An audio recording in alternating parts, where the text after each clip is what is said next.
but yeah, when Maven came, he came quick. 4 hours, I was done. And I not only did not push him out, I pushed him back in twice because there was no midwife there yet, and I wasn't ready for him to come out. Yeah. Yeah. But then there he was.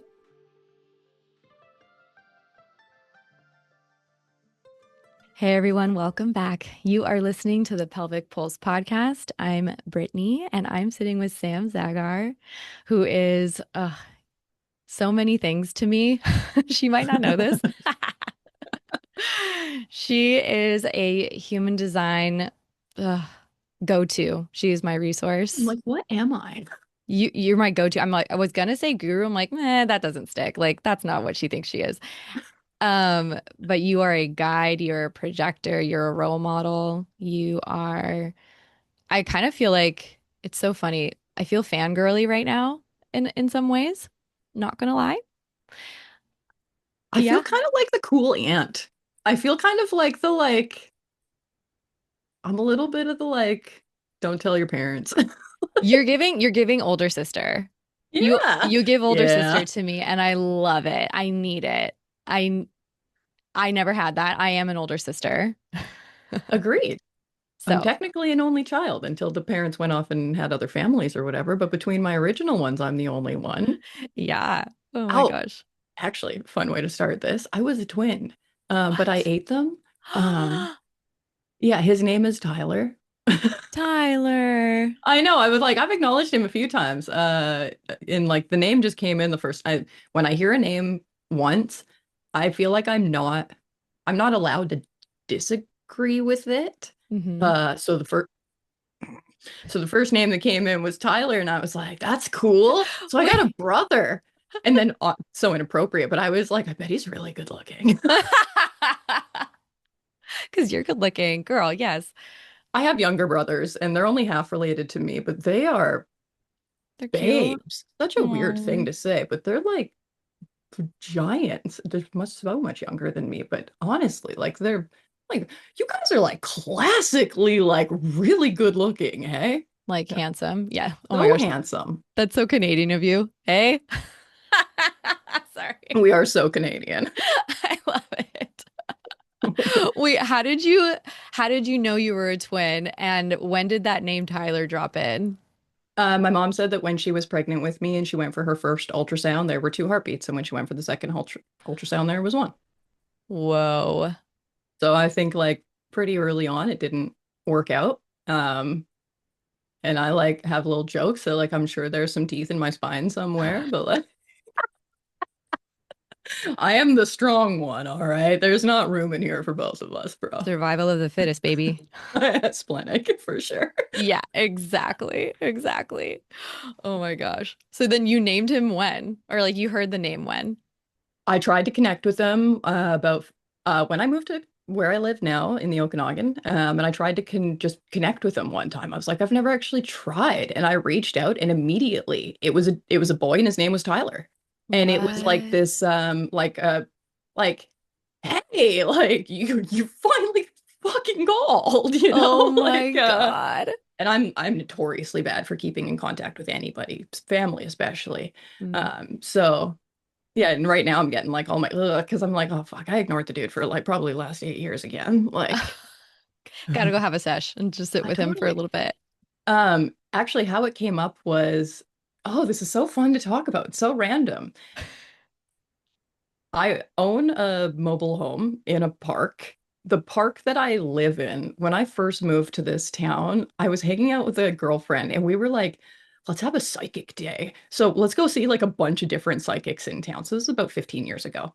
And one of the psychics we came to see was an older woman in this park. Mm. Um, I would love to run her chart right now. I swear she's a projector. But the way that she did her stuff was so different from anybody else I'd ever talked to. You told her your name and your birthday. So I'd be like, I'm Sam, December 5th, 1989. Done. Mhm. And then you see her for your appointment like the next day or a couple days later, and she's got pages of information written about you, and she goes over the pages. So she's like done a session before you get there with her guides, she gets so much information and then she tells it all to you. And I was very interested in herbalism. I like always have been, but really into it at that point in time. And I have a little bit of First Nations in me, and I wanted to be connected with somebody that would accept me and show me more of the ways. And Mm, I was like, I just knew like I couldn't go look for it. I needed to be invited, which was so funny thinking about that before knowing I was a projector. And I was like, I need a medicine man or woman to invite me into something. hmm And the psychic that I was seeing at the time, she goes, you don't need one, you have one. And I was like, what? And she was like, trust yourself. When you go out, talk to the one that's with you already, and they'll help you know what plants to use. And immediately I was like, Thomas. So there was like this guide for me for the plant world named Thomas that was supposed to guide me through like learning native plant medicine. And Whoa. but that's kind of sparked this thing where I was like, huh, like who else could I talk to? And she was like, well, do you have any like family members or anything? And I've had like no people die in my life, Mm, which is again a wild thing. I'm 35. I have all of my grandparents. And not mm, only all of my grand, when I say all of them, there's like four of them and like four men, four women. Like there's step parents on whatever grandparents, and they're all around. wow. Um, the only death I've experienced in my life is my own pregnancies and my own twin. Whoa. That's so weird. That is fascinating. I'm curious how old your grandparents are. So my mom got pregnant when she was 19 and my dad was 21. So my mom was 20 and my dad was about to turn 22 when I was born. Okay. And so They were then high school kids. their parents were Also in their in their my 20s. grandma was 20, maybe 20 when she had my mom, Yeah. 19. Yeah. Um and so my mom, what's my mom? My mom's 50, just turned 56. Okay. So 70. My grandma might be 75. Damn. So my grandparents are between 75 and 85. Okay. Okay. So weird. Like on my side, my dad is 12 years older than my mom, and my Okay. mom had me when she was 30. So my dad was Oh. 42, and they had like been married and tried for 6 years or whatever.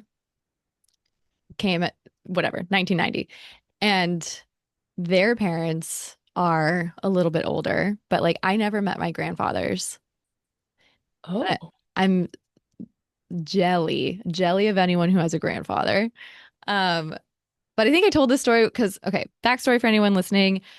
I did Sam's most recent projector course and it was phenomenal, absolutely phenomenal. Um, and I think I shared in one of those sessions about the breathwork class that I did where I ended up connecting with my grandfather's energies Mhm. and like I got to process a lot of the grief that I had about like not meeting them, but they're here. They're with me. Like I don't talk to them regularly, but I definitely know they're around now. But it was interesting because yeah, like now my grandma, she's 85, my mom's mom, and she lives with my parents. And Hmm. my dad is only 8 years younger than her. So he's 77.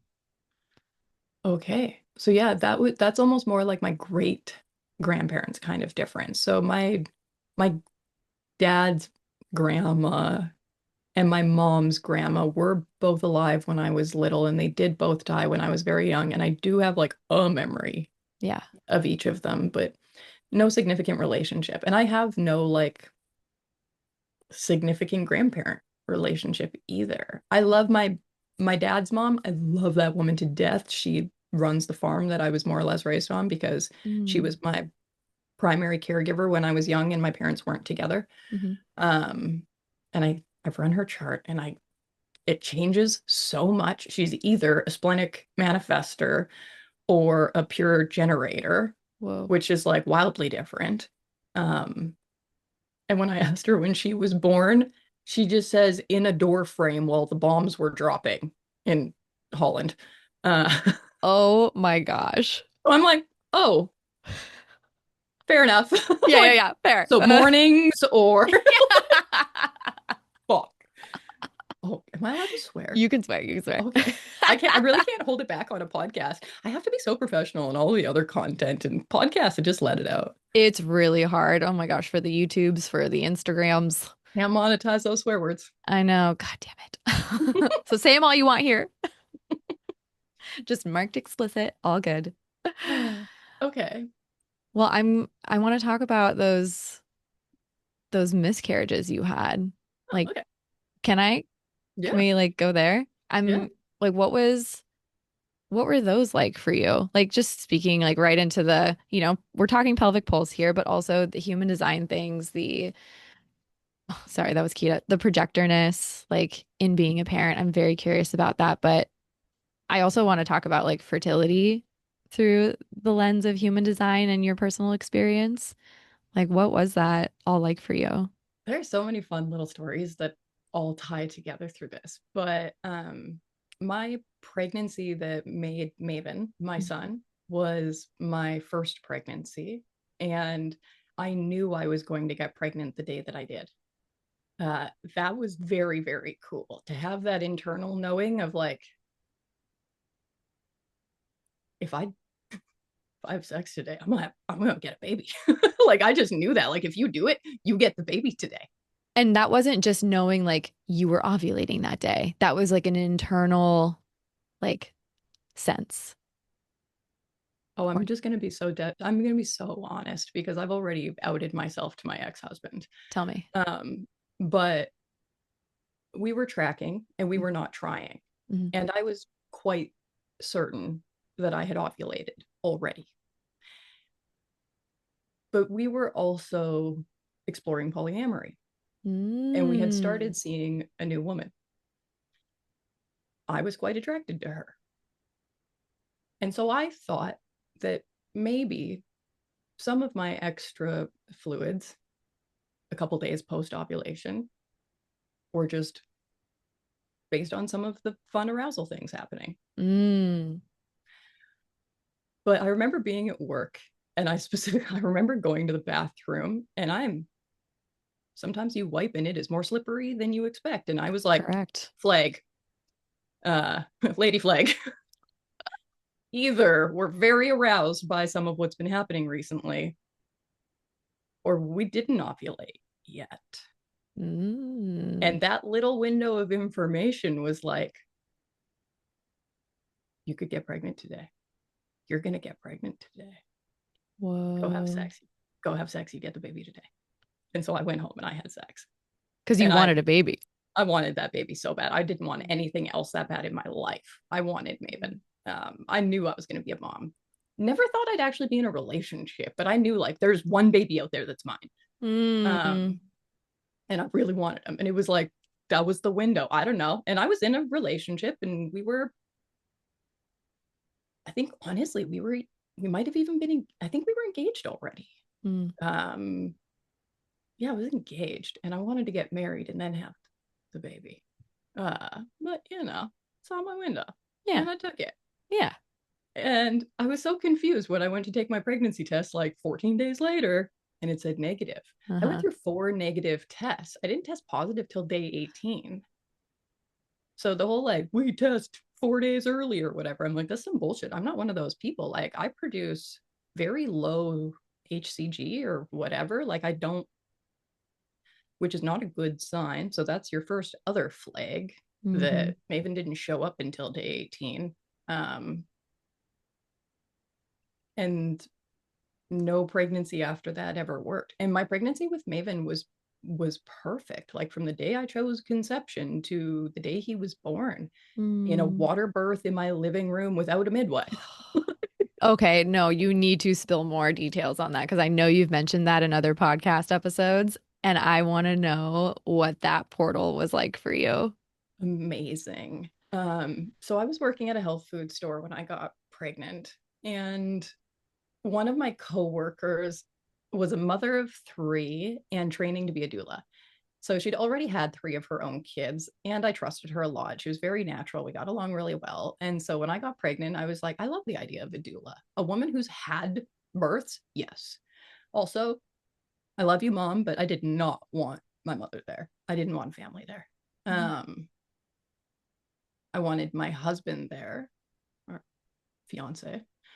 Um, I swear to God, not even so much out of support, but out of like responsibility, Mm. right? Like, I'm not doing this alone. Where do you Yeah. think you're going to be? And like, he didn't want to be anywhere else. He wanted to be there. Yeah. But I was also like my doula and my person. And so I had a midwife. And in the clinic, there were only 2 of us scheduled for natural births in the month of August. Mm. And I was overdue with Maven a couple of days. And it just so happened that me and the other woman went into labor at the same time. Oh my gosh.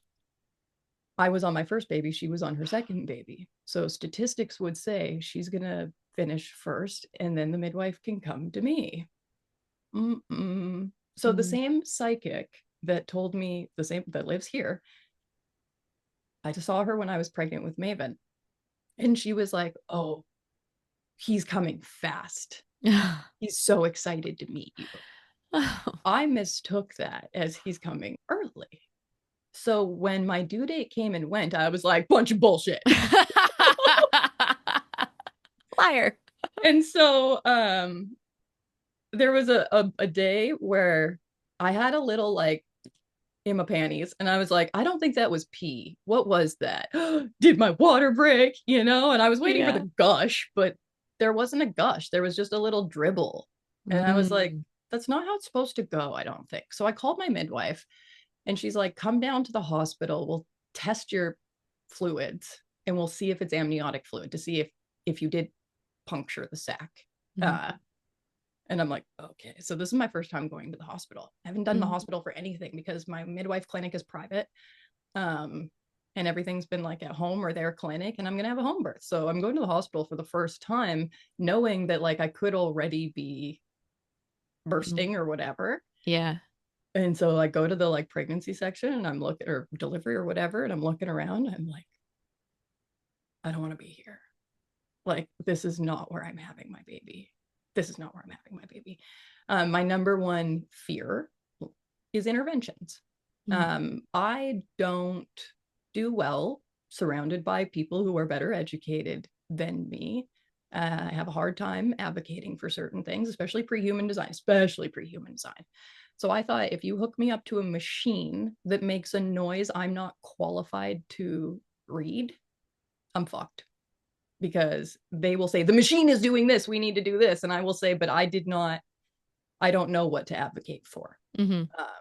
So I was like, I just want to be at home, because I'm a farm girl and I have watched cows give birth throughout my life. Mm. um to me it was like, look, we've been doing this for millennia. This is supernatural.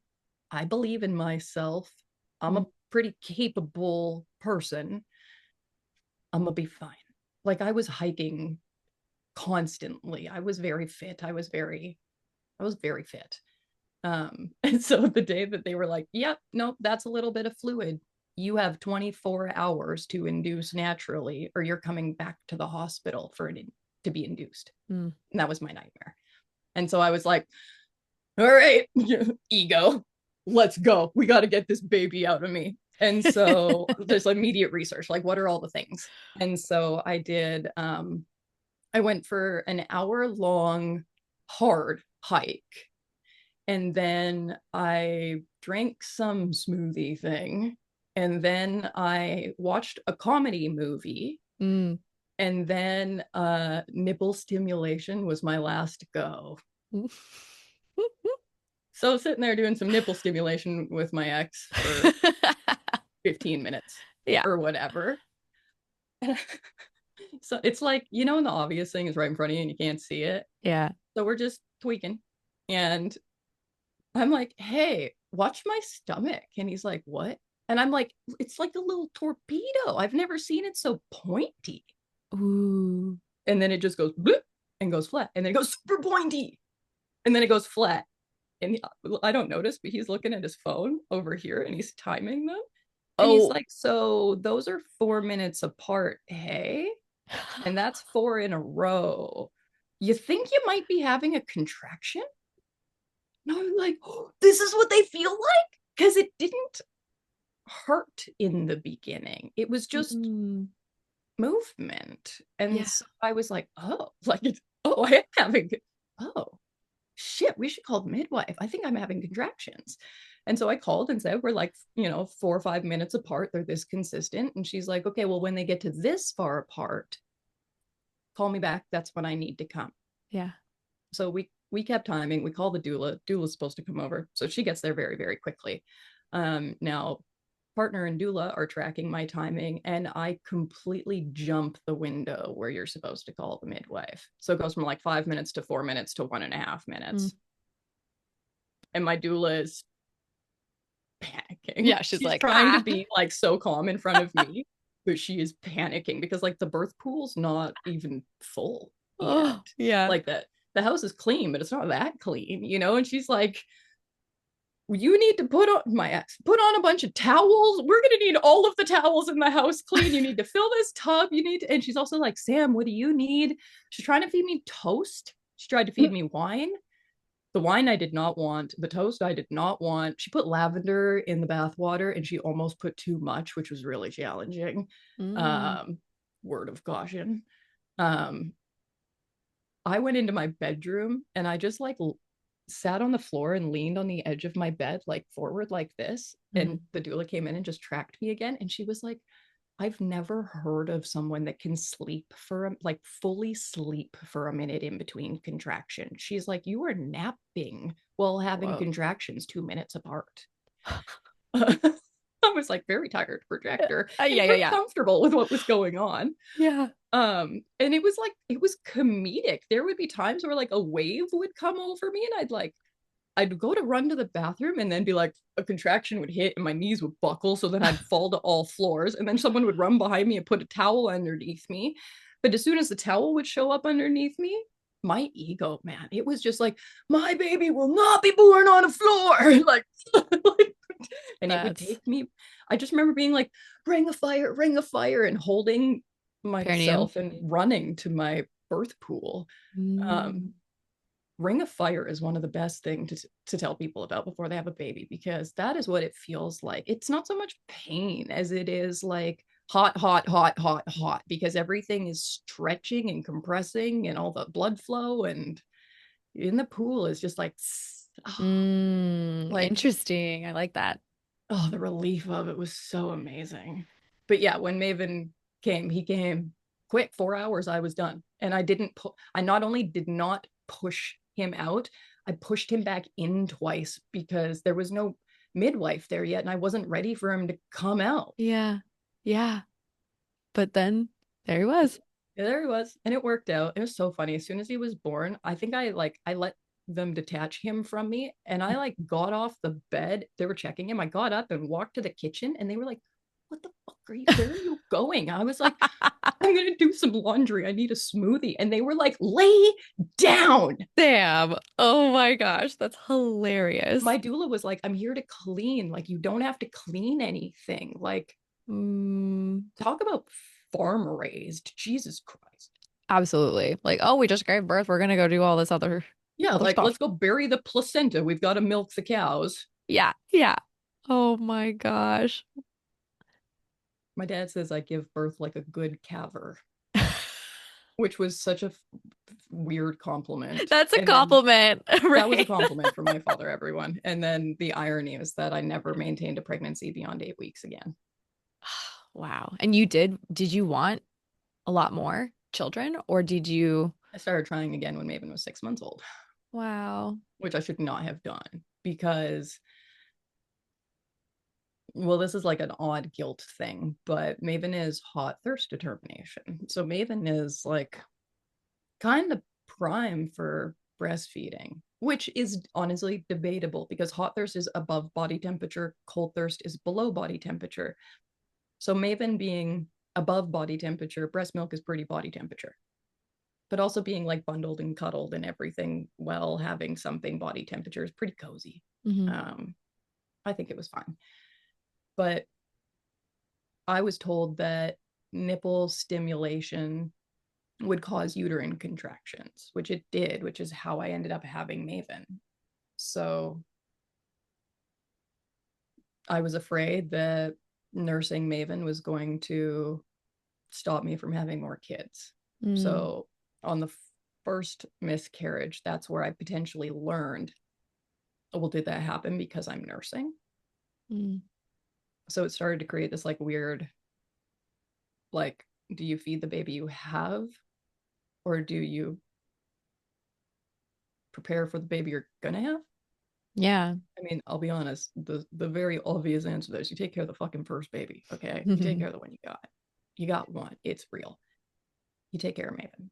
And I nursed Maven until he was almost 2, actually. Mm, But I stopped because I wanted to I got pregnant again and I wanted to make it work. mhm, And then it mhm, didn't work anyway. And so the fact that it didn't work anyway made me upset that I had weaned Maven already, because I mm, really loved that part of our relationship and I would have maintained it past, I probably would have kept it going until he was about 3. mhm, mhm. Mm. Thanks for sharing that. Man, I'm saying all kinds of stuff. I love it. This is like you've I've been listening to you and following you for so long that I've heard very small nuggets of Maven's story and like your story with it all, and like being even a mom to him now as, you know, how old is he now? Like 10? Yeah. So like I've heard these pieces and I've always wanted to like hear your birth story and hear about that process for you, especially here on this podcast. It's what we love to talk about and speak the unspoken. And um, yeah, we haven't really talked a lot about like miscarriages here either. But that process of, you know, being the nourisher for your baby and then sitting with the maybe on other sides of the coin, right? Like the desire to keep that up, but also the desire to have more. I think I should also like, miscarriage conversations can be really hard for audience people to listen to, because not only do they attach their own stuff to it, Hmm. but they will feel probably empathetic for my experience. And maybe they'll be carrying sadness while listening to this episode that I'm not personally carrying, Hmm. which is an unnecessary burden for them. So I need your listeners to know that I am not upset about any of my miscarriages not working. Human Hmm. design did help me a lot with that. Mm. And it was harder for me at the time when they happened, because I didn't have understanding. And I don't even know if I have understanding now. I just have enough space where I don't have the consequences of those children in my life. And I'm not upset about that. Yeah, do you think that like what's the understanding from the human design perspective of the benefit of not having had those children come through?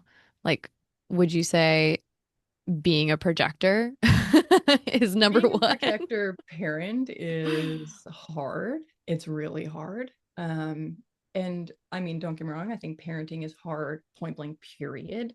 I think like maybe people don't want to acknowledge or hear this, but there are lots of sacral parents that it's like, just because they have sacral energy, that does not mean they have a response for their kids or for all of the things their kids want to do or be or play, or like, if you don't have a response, you don't have a response. There's not really anything you can do about it. If I don't have that much energy, I don't have that much energy, and there's not much I can do about it. So for Maven, like if he were to expect me to be like him, have his energy, play with him the way that he wants to go downhill biking. I'm not going downhill biking all the time. Um, I have to know my value as a projector parent, which is Mm, I'm good at seeing, I'm good at advice, I'm good at like helping with your friend dynamics, and when you get older, your relationship dynamics, and I'll help guide you into the right work for your energy, and I'll help you like figure out how to make money as a third line and maybe not wipe out too hard. Like I'll be a very good guide. I'm not a good buddy. mm. Do you think a lot of parents think they have to be the buddy? so many parents, when their kids are very young, they struggle with playing with them and they Mm. struggle with the guilt of not playing with them. Mm. It's like you're you're not a baby. You don't have time to play all the time. Like you didn't birth yourself as a playmate for your baby. You're your baby's parent, right? Like that's what Mm. other babies and socializing and pets and like there's so many things that we can do with our kids. Like when I learned that, so Maven was only like 4 or 5 when I learned he was an MG. And so rather than like me play with him, I learned how to get him into the right play for him by Mm. asking him. So human design very much helped me like do our relationship appropriately so he didn't feel like a lack from me because I'm not what he is. Mm. That's super interesting. I feel like, so in my practice, I'm getting really curious about the babies that are coming through and like friends too. Like, what's your baby's chart look like? And I'm just, excuse me, I'm so like you mentioned the breastfeeding and like his hot thirst. And I think we've talked about sleep here on the podcast with another human design coach, and she mentioned about like more from the energy type standpoint, not from maybe like a variable standpoint. Oh, okay. I want to circle back to this thought because it came through when you were talking about your birth story. Environment for the mother birthing, like I find that really fascinating. I don't really have a question around it. Maybe there are many, many questions, but just a curiosity. But yeah, environment for play and for their growth as children, their digestion for sure. I'm like really curious how people are taking in the human design information and maybe applying it to their children right now or not. Like I love witnessing you and Maven, and seeing what you trial and error I'm going to talk about environment for a sec because I'm like, do. I'm just kind of playing with this thread. I'm like, environment for the mom. And then, of course, I think like, what would the pop HD content be on like environment for birthing moms? Mm-hmm. And I mark its environment, right? So Mm-hmm. I'm like, I'm going to roast myself with some satirical content here on like, your perfect birth plan will be in a place of transaction. Ask the ask the hospital staff if they can move your bed to the gift shop. Your birth will be Oh my so God. beautiful. Like what the fuck, right? And so some people think about environment like it's a box. Like, am I Mm, in my environment? Is the studio my environment? And mm, then some people think about environment like, is it a setting? Like, is this kind of like the vibe of where I am? Other people are like, is my country a market? Like, is mm. so it can get very, very big or very, very minuscule. And then the podcast that I did recently with Kip, I loved when he said, like, we really screw people over by telling them their environment because the point is they're supposed to find it. Ooh. Okay. Now, the point of the environment is so that you meet the right people. Like to be in the right place at the right time, that's an environment thing. To meet the right forces, to be on the right fractal. And so when it comes to like the mom being in her right environment, I think the man that impregnates me should be one that is frequent in my environment. Mm. Like I should be in my right environment to meet the man I'm going to start that family with. And I Did say you man because I'm hetero in this conversation. Like did you meet your ex in a market by I've met invitation? everyone at work except my ex-husband. My ex-husband I met on Plenty of Fish. Word to the fucking warning. Yeah, I'm old enough for that. My God. Well, When if you're Plenty of old Fish enough was for that, still I'm one of old the for. mainstream ones, okay? 15 years 14 years ago is when I met my ex-husband. Okay. And then the one I recently ended with, I met him through work in the weed industry like Mm, 7 years ago. mm, And then I dated a projector in human design for a while. So we met through human design on Instagram through mm, work. My mm. partner right now was my client 2 years ago. In the So, markets. Okay. and like, you know, he had the hots for me for an extended period of time and was not creepy about it and invested in me financially. And I want to say like he waited, but really like truth of the matter is he needed to get a little older. Fair, fair. Risque, risque. You love it. My new partner is 25. Uh, Love it. I freaking love it. well, I mean, it's like mother, like daughter, because when my mom was 35, she married a 23-year-old. Oh my God. I And know. I just, I love it. they've been together for 20 years. He's an emotional projector. Wow. He's the greatest thing that ever happened to my mom. So it's Mm, wild. I have like the best love story in front of me is that kind of example. And then no wonder, like, it's not that no wonder I ended up here. It's no wonder I'm willing to give it a chance, willing to believe it's possible. exactly. She's the example that you need to believe.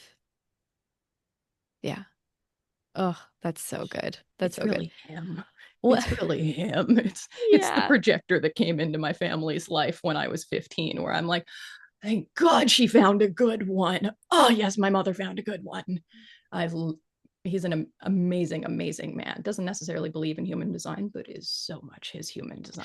Well, isn't that the best? Like when people don't know shit about human design, but they're actually living theirs out really beautifully, Yeah. naturally. Like, Yeah. thank God for your parents. Thank God for your, like, whatever situation that you are living out your highest self, whatever you want to call it, your And you gotta know, best like, self. kind of like, well, fucking, here I am, channel surrender gate 26. I'm like, you gotta know how to like leverage the conversation a little bit to get someone into human design. But Mm, like, if I try and tell my stepdad about like neutrinos and centers and stuff, he's like, no, thank you. yeah. But if I'm like, hey, don't you feel really uncomfortable going to a party if the host themselves did not personally tell you to come? He's like, I'm not fucking doing that. That's weird. I'm like, aren't Mm, you so judgy and pissed off when a man of his word doesn't stand by his commitments and contracts? Channel a community. ah, That's not a real man to me. my God. And I aren't you love it. such a good provider to your wife for the last 20 years? Yes. like, aren't you clumsy as shit? Don't tell anyone. Third line. Yeah, yeah, yeah. Oh my God. I freaking love it. That is like reminding me of my partner. He's a projector, 1-3, splenic. uh, Uh he knows I study this and he's like kind of into it, but not to the point. Yeah, like neutrinos and centers don't excite him. do you have like security cameras around your place? We don't. You don't. I maybe shouldn't have asked you that publicly, I know. but when you get some, or when I We're bet your neighbors have some. This is the best thing. All of my yes. neighbors have them, so I don't. Like every single neighbor knows when I drive in and out of my driveway, and I hate that none of them ask me about it or anything. Do you care that this point? Whatever. So I know I'm protected on all fronts. Yes. But third lines, man, we are the best blooper reels on people's security cams. It's the greatest. My stepdad still doesn't know about this, and I'm totally gonna say it on I'm totally gonna say it. But I was I at love their it. place in April and I was in my mom, she's got a studio just like this, and I'm in there trying to do something. And I look out the window, my stepdad doesn't know I'm in there, and he's got the weed whacker. And it's like a 9 foot long industrial weed whacker. And I don't know why, but he turns a corner and thinks that he can walk up this stairway between the hot tub and the house and just fucking clotheslines himself and falls Oh backwards. my God. And he's always talked about how clumsy he is and how embarrassed he is about it, but I've never actually really seen it that much. But to see that, I was like, oh yeah, he hides it well. That's gonna be that would be a great TikTok. I would watch that on repeat. Like the So dogs that sorry. just has like the big stick in their mouth and like runs through like It was amazing. oh my God. James's third line is like a little it's better these days, but like his mom loves to tell the story of like when he was a kid, he was well known, famous even maybe at the local emergency room. Like they Oh, knew who he was whenever he had an accident, which like I feel like his worst accident was in high school, but like all growing up, he had a little like frequent flyer basically pass for the emergency room. So they knew who he was. And then they would always show up to the emergency room after stopping at like a sandwich shop or something, like knowing they wanted to get some food because they knew they're going to be there for a while. And so he'd be sitting there in the emergency room eating a sandwich, and they're like, "Where'd you get that sandwich?" He's like, "Oh yeah, we stopped on the way to get like just to sit here and This have is our it." routine. Okay. Exactly. Like this is the routine. We know what to do. We know how to handle this. It's gonna happen. But yeah, silly little bodily clumsy mistakes. I have a weird question, and I'm hoping maybe you have some insight on it. Mm. Okay. I know that you can end up lactating from enough nipple stimulation. Now, how this can end up happening, I'm not entirely sure. And I know that like if you adopt a baby who can breastfeed, and like there Mhm. are ways that like you hook up like a bottle to a hose to the nipple, but then the baby sucks the nipple, but then they do it consistently enough that the woman ends up filling with milk. Yeah. I'm not entirely sure what signal is being communicated there, but the more that I would have been doing the body jumping thing, Yeah. the more that my boobs seem to be growing. And also, like, Mm. almost every time I do work with men, the primary thing that comes through for men is that they need nurturing. And the signal in my body is Mm. my boobs will tingle, and specifically my left one. Mm. And they were hurting and tingling so much to the point recently. I was like, I feel like milk is coming. I feel like the like before your milk comes in phase. Yeah. Now, shockingly, I don't feel that right now. I'm like, is it because I haven't body jumped a dude with those issues for a couple of days or what? Or Mm. because I just finished, I'm on like day 7, day 6 of my Okay. cycle. Okay. Um, but either way, like for the last 2 months, they've been like swelling, hurting, tingling. And I was like, am I gonna fucking start lactating? I'm curious what the come down feels like, or if there is like a release that you experience at all. Like it doesn't have to be milk, but it can be I maybe mean, something having else. them be sucked on is like the most relieving feeling in the world. It's the only thing that feels good.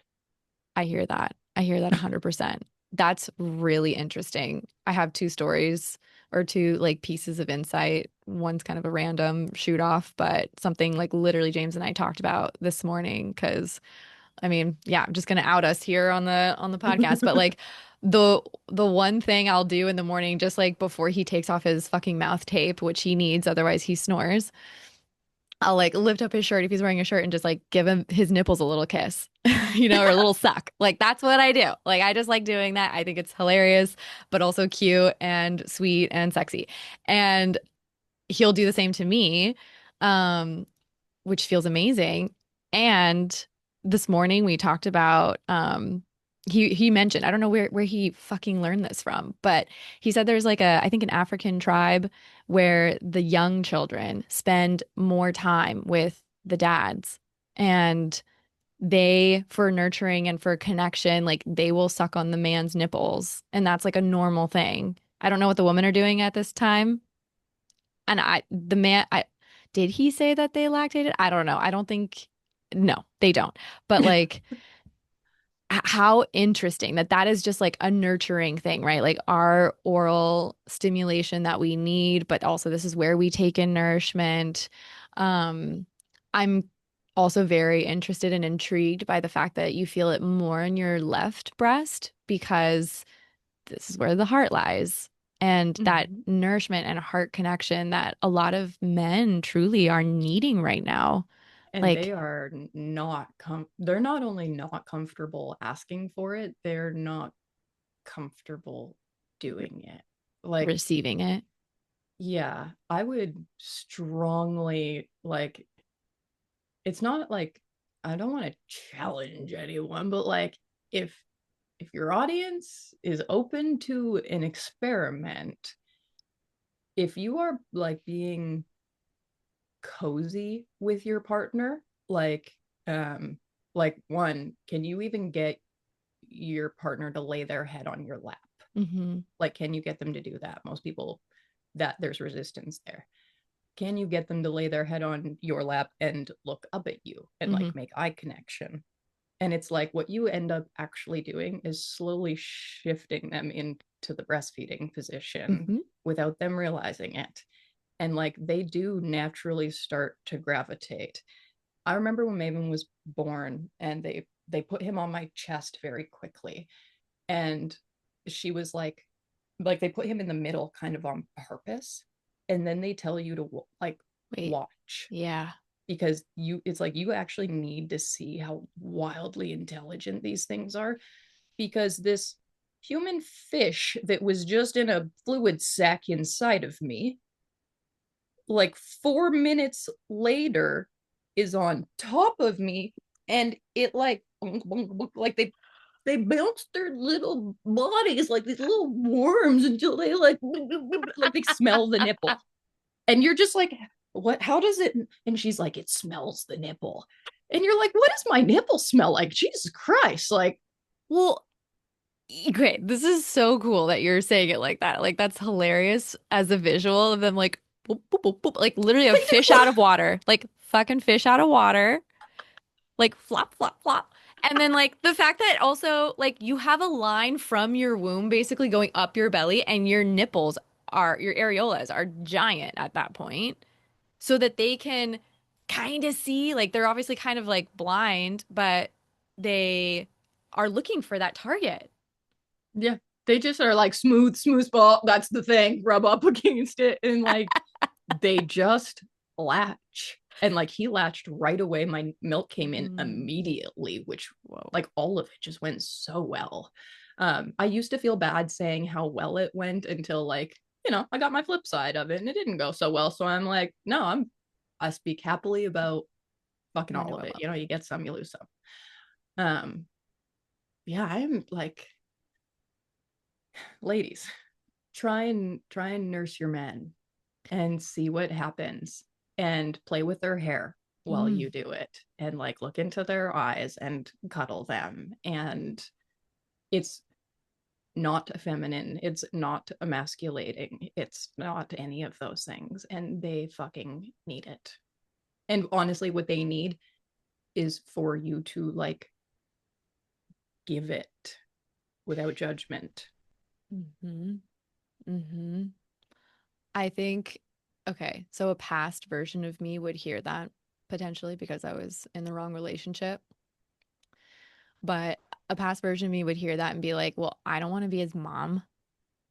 And a current version of me is like, no, like, even though these men potentially have great mothers in their lives, they need that nourishment, like more than like what like you said it perfectly. Like they have a hard time asking for it. My partner does not have a hard time asking for it. He will like beg me to play with his hair, scratch his, like do wash on his face. He, that's like a love language for us, like trading off that more sensual energy exchange than like maybe sexual. And to me, like there is a melding and a gray area for all of that. Like the sensual, loving touch can for sure turn into maybe some sexy time. Um, but I interesting as like projectors who also we make up a chart that does not carry a sacral center. Like we are not defined. And so, I mean, we talked about it like briefly in another podcast episode, but like I've been told, and it feels like an invitation that that empty sacral center is like a play space, right? Yeah, sure, it can be a place where we're conditioned. And if I look at it like that, then I'm like, fuck, I have a lot of work to do on my conditioning, like, which I've done because here I am also growing up as a gal who went to church. My dad was a pastor, priest in the Christian denomination. And um, there were a lot of messages about that and a lot of messages from like my mom who was Cambodian and or who is Cambodian, shouldn't say was, she still is. But there's still a lot of messaging even now. Like we've done a lot of work, like my mom and I, and on those messages around sexuality and whatnot. But like I kind of wish like they also knew in a way, like what kind of, maybe even like what kind of sex or what kind of relationship and sensual and intimacy, like what we're actually talking about here. Mm.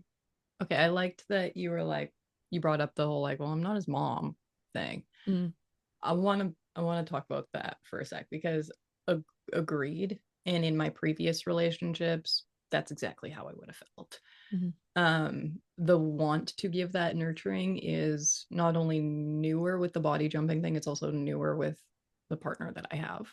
mhm, Um, when I look at why I would not have wanted to give that to people previously, it's like that is a very, very feminine, nurturing role to be in. And I feel like you can only really be in that if you have an opposite equivalent to balance it. So if there's a woman who goes, I don't want to nurture that way, my first question would be, well, then I'm expecting that he's not providing for you in a way that's making you feel taken care of, where you feel like you can move from that space to be soft.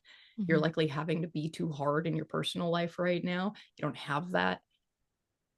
It's not that you don't have, it's like the softness is on a shelf because mhm. it feels like it's not what's going to work in your life right now. But even then, like, unfortunately, I would ask you to question the entire relationship. Yeah. I would say, okay, so, but then I'm gonna flip this for a couple other girlies out there. How many girlies out there want to be spanked and they don't want their partner to say, I'm not your father? Good point.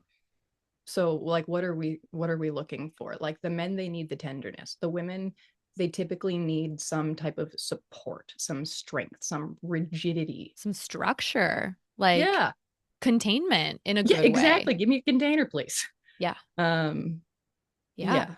And while I am not my partner's mom, I am his woman. And if Hmm. I'm not the woman in his life, he will go running to the next best woman, which is probably his mom or an ex or a sister or something. So I do desire to be the feminine force in my man's life. Yeah, same. Absolutely the same. Was literally talking about this with some girlfriends last night, like quite literally. And we were discussing it in some senses with human design, like I have male friends that I'll run into at like a coffee shop or something, but they're not my confidants. It's fourth line of me, right? To like meet the right people, hopefully, and have community and whatnot. But he, as a projector too, like both of us being projectors, he's my one-on-one person. He's my confidant. I want to be everything for him, except I know that he might not also have the capacity to be everything for me as a fourth line. Like, and he knows this. Like, he is my chosen partner. He does not have to be my business partner. He does not have to be my coach. He doesn't have to be my friend that does all the girly things with me. Like, that's for my girlfriends. You know what I mean? Yeah. I want to like talk about the body jumping for Oh, you okay. a little bit. Can we? Yeah. What do you want to know? Like, how's it going right now? And who you're talking about men who need the nurturing. Like, what do you feel like the women need? The women are tired. Um, the women are tired. Yeah. The women are the best visual of this is if you tranquilize a rhinoceros and it like is running when it collapses and it's like face skids on the ground, Mm, that's the general feeling of women. um Fucking beyond burnout, and not only beyond burnout, unfortunately having to carry a lot of shit for their men and not wanting to hear the things that I just said. um that's a tough one. It's a really tough one. And I'm going to say something real hard.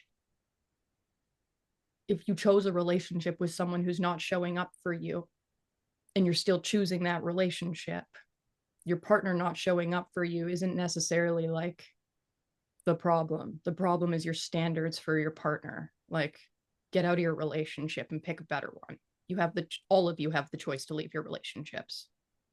Do it or don't, right? Like, hmm. demand better or don't. Um, Yeah. I feel like I could. I could speak to that a little bit, even from that personal experience, tying it to the mother nurturer energy and like feeling the bitterness and resentment for someone not showing up for me in the ways that I really wanted. I felt like I was being such a good partner. I was doing his fucking laundry. I was making home cooked meals. I was like taking care of myself, like working, studying, and working out, like starting to feel pretty good about myself. But underneath it all, I think my standards were very, very low. And yet at some point, I realized like, this man isn't really giving me what I need energetically, emotionally. He was shut down in so many ways, sexually. Um, like, okay. And I knew that I wasn't like that. Like at this point, I hadn't even had an orgasm, period. I was Oh. 27 until I Whoa. had my first orgasm, Are we talking solo included?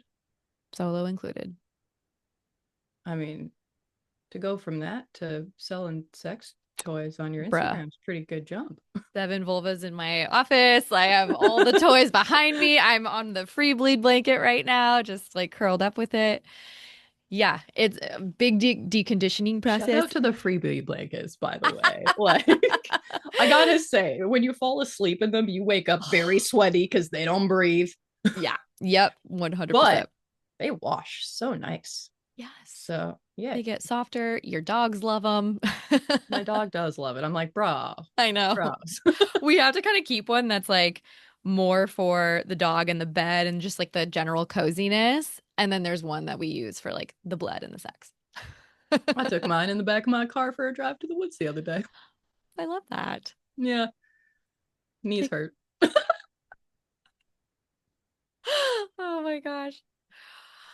Okay, but yeah, like the women who are tired.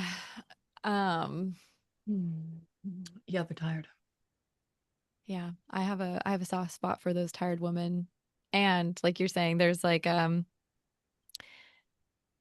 hard truth that some of them aren't facing.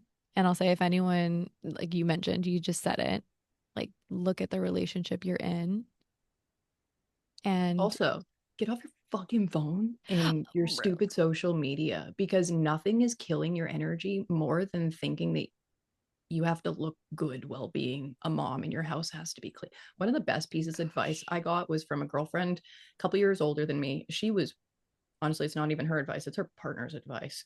She was a piece of work to come home to every day with Mm, their like 5 kids because she wanted the house clean, dinner made, kids done their schoolwork. She did the homeschool, the farm, she did all of it, the superwoman thing. damn. And when her partner would come in from his chores, she wanted everything done. And she'd be so upset every night that like she failed.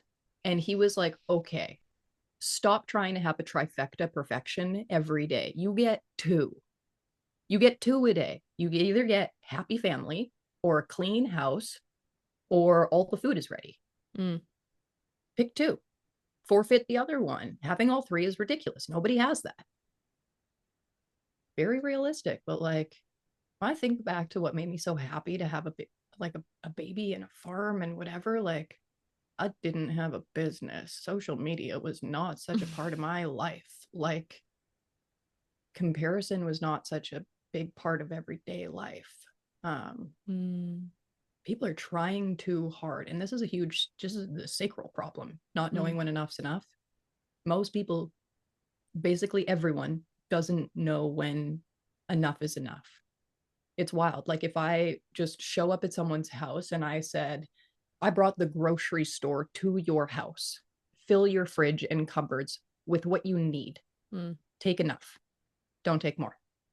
What would people take?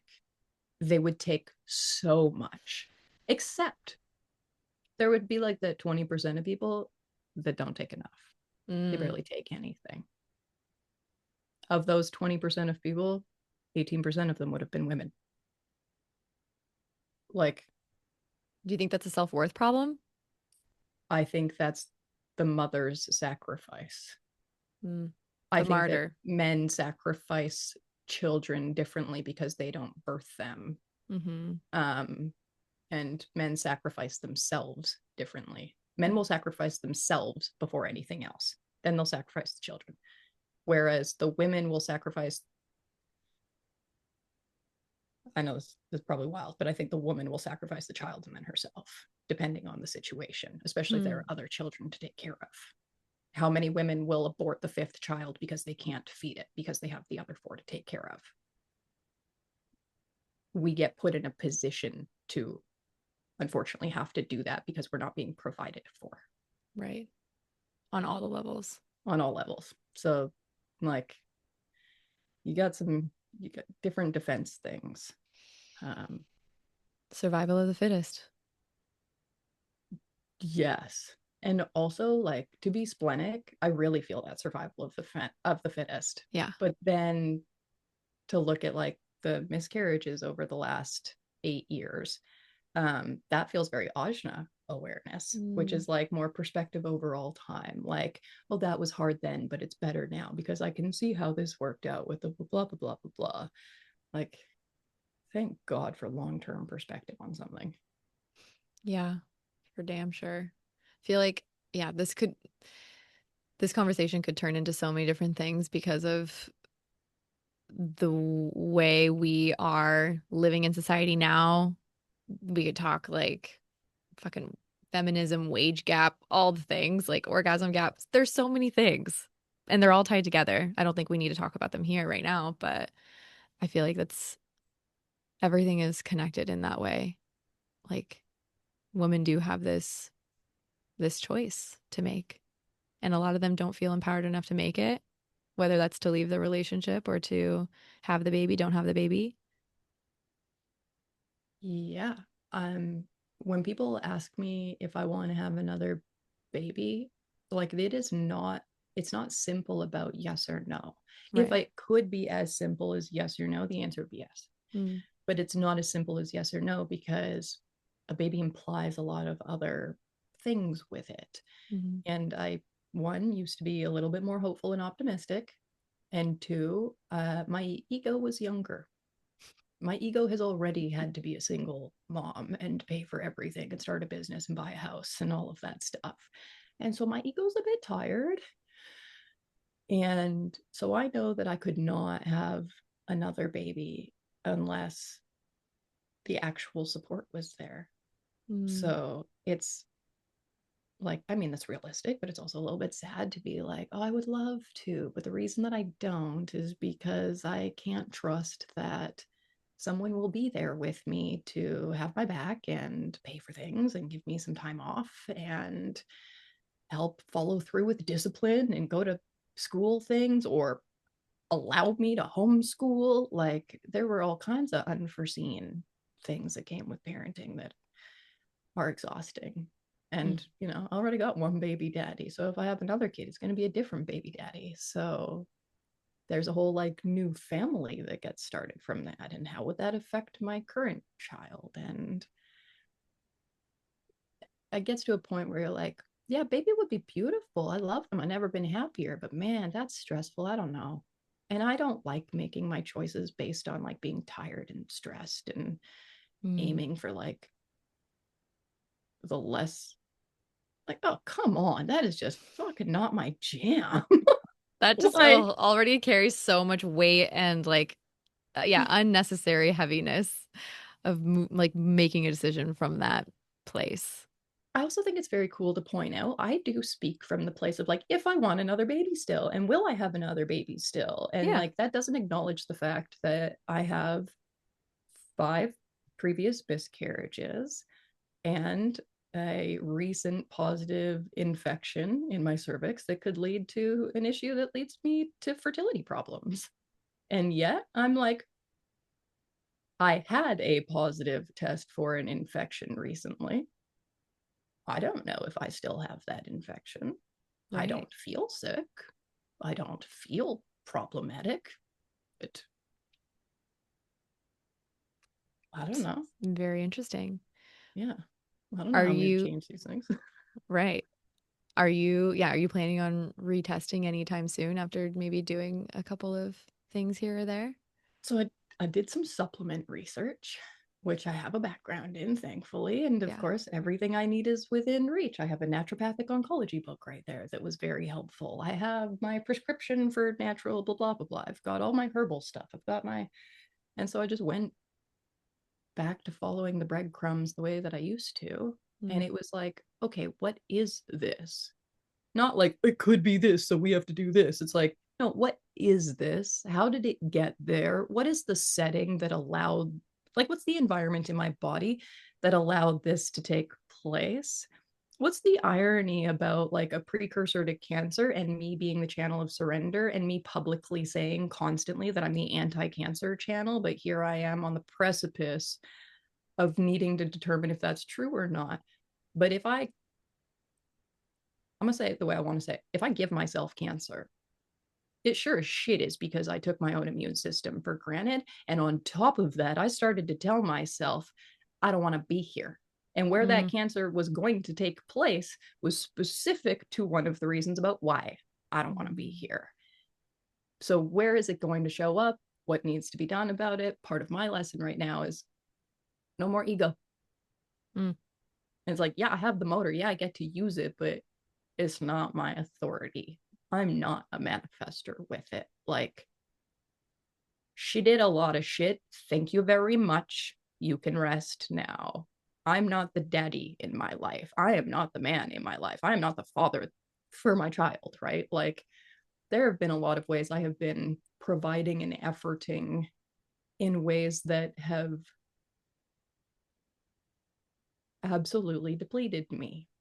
Mm. However, awareness is great. Awareness is an opportunity to change things. And so when I got the call that, like, you might have this, I was like, no, I don't. I got rid of that. He moved out. Now, don't get me wrong. There's some negative energy still lingering from a previous infection that was in my environment. But I believe with enough self love and getting rid of previous behaviors that I'll get rid of things. I've never named this on the podcast either, but I've had HPV before. Contracted from, I think, a partner that I was with who didn't know he had Like it. 95% of people have it. It's like the most Correct. common thing. Correct. There's so many different types and strains as well. And I remember getting that and was like, the fuck? And having to confront a lot of that stuff because I was not a pelvic PT at the time. I was just a orthopedic Hmm. physical therapist. And I remember my doctor telling me that like you're healthy. You'll pass it. Like you'll get rid of it. And I'm actually really grateful that she said that and like didn't blow it out of proportion. And looking back, listening to your story right now and having the holistic and spiritual energetic lens that I do and have developed now, it's exactly like what you're saying. Like there was some part of there was some part of like overgiving, some part of not wanting to be in that particular dynamic and relationship, maybe even surpassing or like just blowing past certain sexual boundaries, like ignoring my own boundaries. And my body reflected that. Like the immunity thing is really interesting because yeah, spleen is, tell me if I'm wrong, spleen, immunity, fear. Well, not only is spleen immunity, but specifically gate 44 and 26 is gate 44 is the B cells, gate 26 is the T cells. So I'm literally meant to be the immune system. I'm the core of the immune system with that channel, and in particular, anti cancer. And the joke that, like, there is no greater killer on the planet than the T cell. There is nothing Mm-hmm. more aggressive than that side of the ego. It, Mm. it destroys all pathogens, all things wrong. But if you like, I am a believer that autoimmune diseases are self-programmed. Mm. That's the definition is in the name. Your cells are attacking you. Why are your cells attacking you?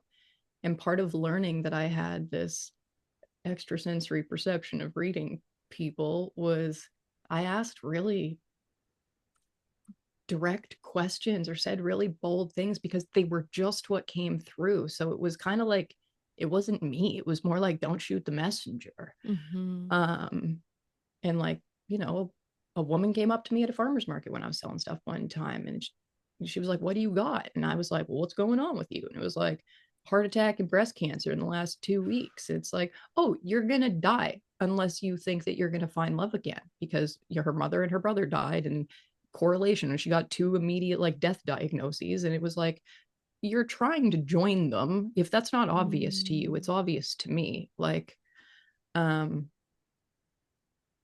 I say some pretty bold things. Someone who has an autoimmune disease, I did a body jump session with them this week, and they experience a lot of physical pain. And one of the things I said to them was, "You don't feel pain, you feel resistance. And you keep doing things your body doesn't want to do. And you Mm. are not telling the people you don't want to be doing these things. So your body hurting has become the perfect excuse not to do any of these things. But it's not just an excuse anymore. Your body will deteriorate to make it true. Like, so do you want to keep programming that?" Mm. So, like, one of my things was like the question of, like, yeah, I've got an like a potential immune problem and it's attacking, like I've got an issue to deal with here. What do I want to program it to do for me? um it kind of came with the complexity though of like, well, womb related things, does it what does that mean I have to want another baby in order to not shut down my fertility? Mm. And the answer was no. It's that you have to be open to it. It's that you have to stop trying to control your fertility. You have to stop Mm. trying to control everything. And I was like, oh, it's not about wanting it or not wanting it. It's about not being afraid of either one of them. So Mm. I'm working on not being afraid of having another baby. I'm working on not being afraid of actually being in love and being surrendered. You know, I'm working on not being afraid of being healthy for a long time. And yeah, being here for all that love, being here on the receptive side. And honestly, like the whole like projectors don't see themselves, so true. Because if Yeah. I wasn't constantly body jumping other people, I wouldn't know how to deal with my own stuff. Yeah. Because the perspective and the messages I get from other people, the compassion, even the health clues, I usually find something that will help me as well. Like, oh, their jaw is tight because blah blah blah blah blah blah. And I'm like feeling a little called out next time my jaw is Yeah. tight. You know, I'm like, oh, you do know, Sam, right? Like, Yeah.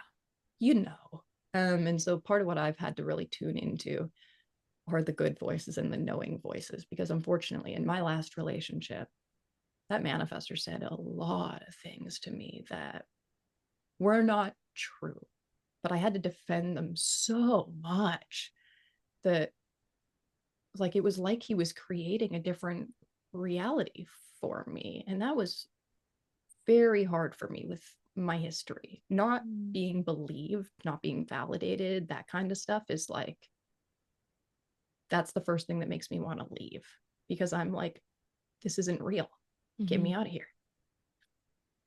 But I'm like, no, this is very real. Like, this is very real. And like, what is, yeah, I don't know. I'm playing with reality a little bit differently. And I'm also like changing it, if that makes sense. 100%.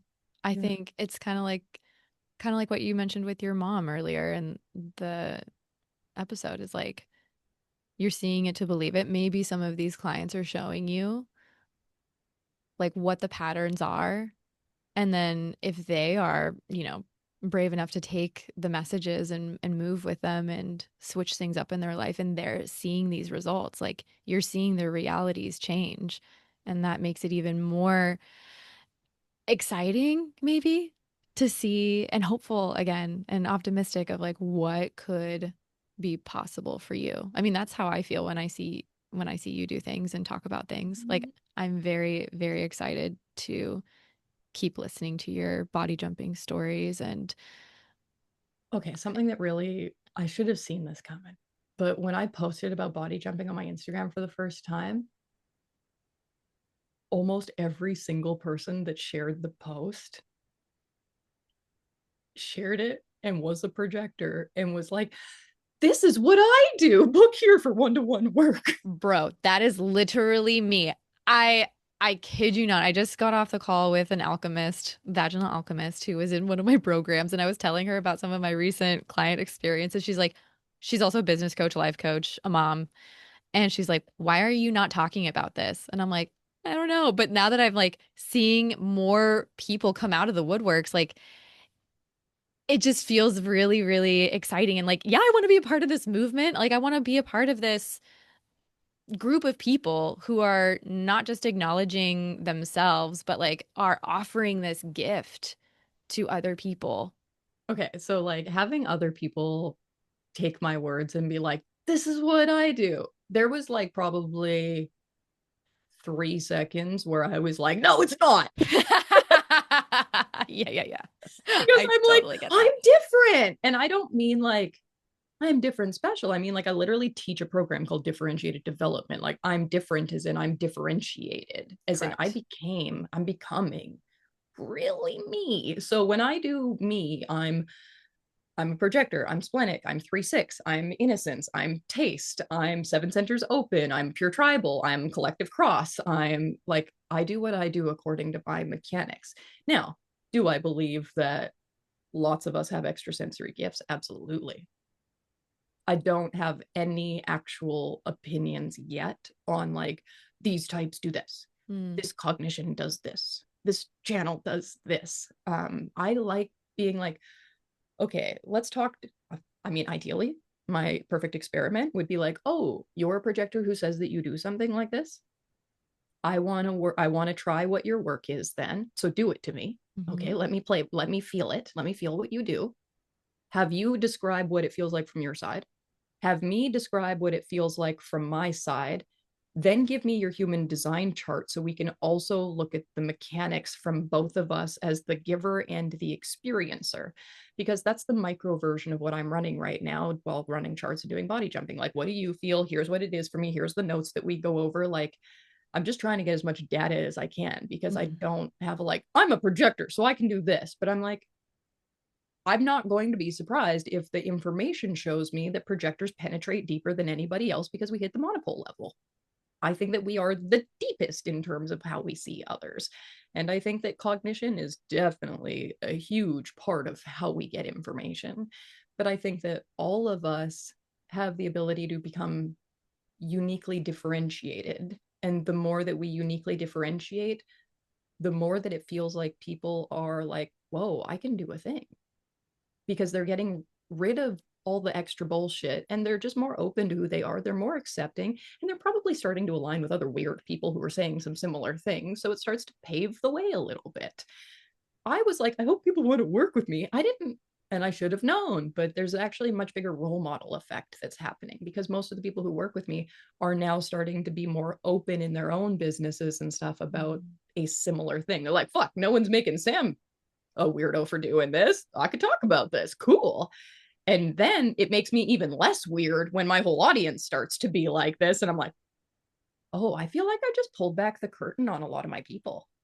1000%. 1000% you did. What's going to come next? I got an idea while you were sharing that because I know we're gonna do a podcast swap, but I'm like, we should do a session swap.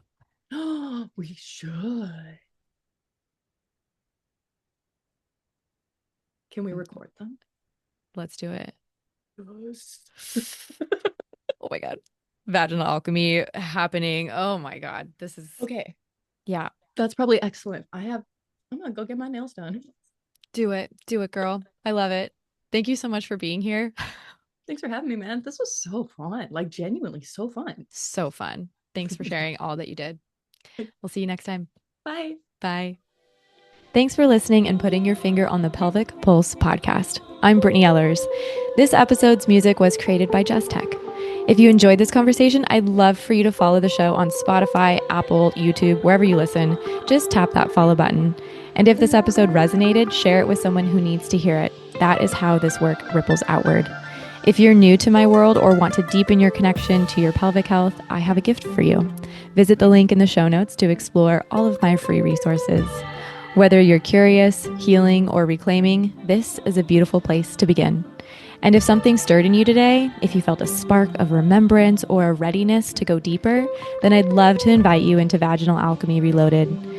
This is my signature journey for women who want to not just heal, but alchemize their relationship with their pleasure, their pelvic space, and their power. It's deep, layered, and held in sisterhood. If you've been thinking about it, now is the time. Pricing increases August 1st.